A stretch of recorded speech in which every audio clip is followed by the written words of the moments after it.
Comment augmenter mes chances de tomber enceinte naturellement? Tu n'es pas encore en parcours PMA, tu n'as pas forcément envie de tout médicaliser, mais surtout tu veux arrêter de laisser faire le hasard et tu veux vraiment optimiser tes chances de grossesse naturellement. Tu entends tout et son contraire, que ça soit sur l'alimentation, que ça soit sur le sport, que ça soit sur les délais, le mode de vie, bref, sur à peu près tout.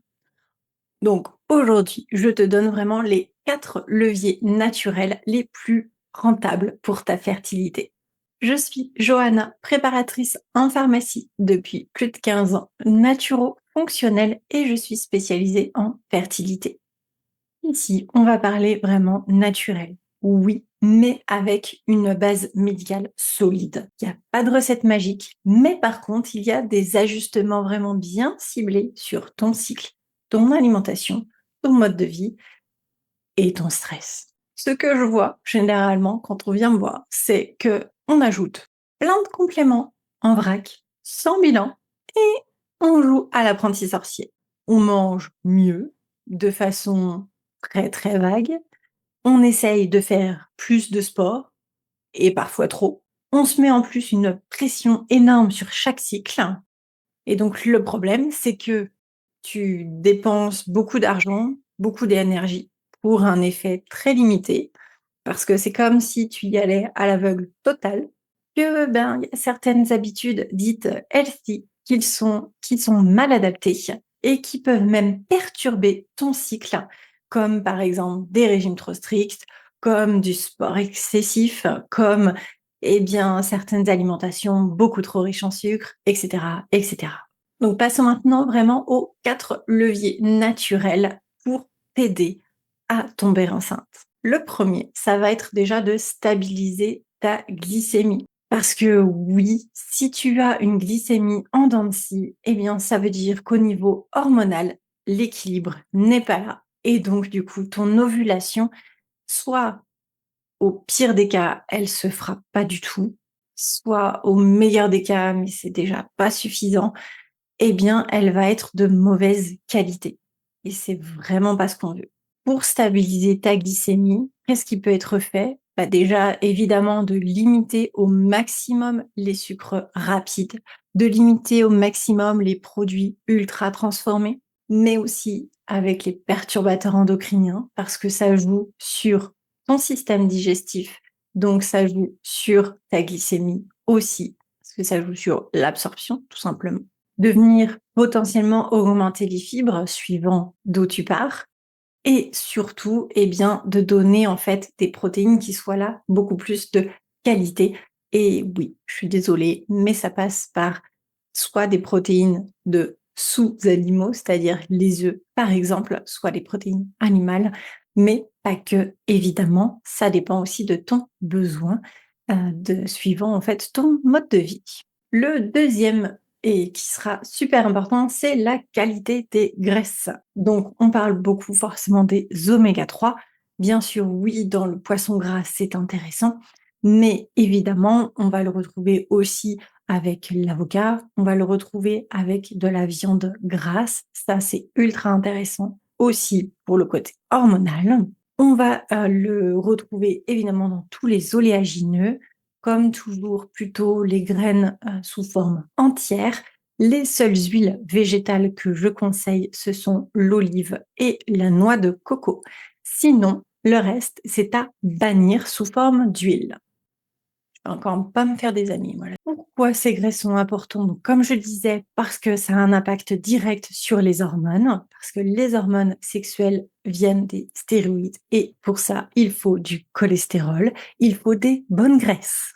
Et aussi parce que les oméga 3 ont un impact direct sur l'inflammation, mais aussi sur les membranes cellulaires, qu'elles puissent discuter entre elles et donc éviter par exemple les fausses couches, mais aussi aider à avoir un bon système digestif, etc., etc. Bref, on en a besoin.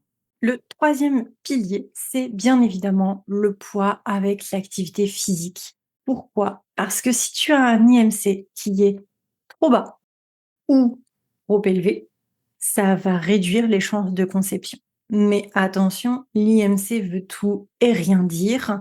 C'est-à-dire qu'il faut voir en fait la balance entre ce que tu vas venir apporter comme nutriments et aussi ce que tu vas venir dépenser chaque jour comme nutriments. Et entre les 2, eh bien, c'est bien d'apporter, mais il faut bien absorber et il faut bien évacuer en fonction du mode de vie, entre autres. Voilà pourquoi lorsqu'il y a beaucoup trop d'activité physique ou un apport au niveau de l'alimentation insuffisant, on peut bloquer complètement les hormones et avoir une ovulation qui sera peut-être absente ou alors vraiment pas terrible. Pour le 4, je pense que tu connais déjà, mais un rappel, ça fait toujours du bien.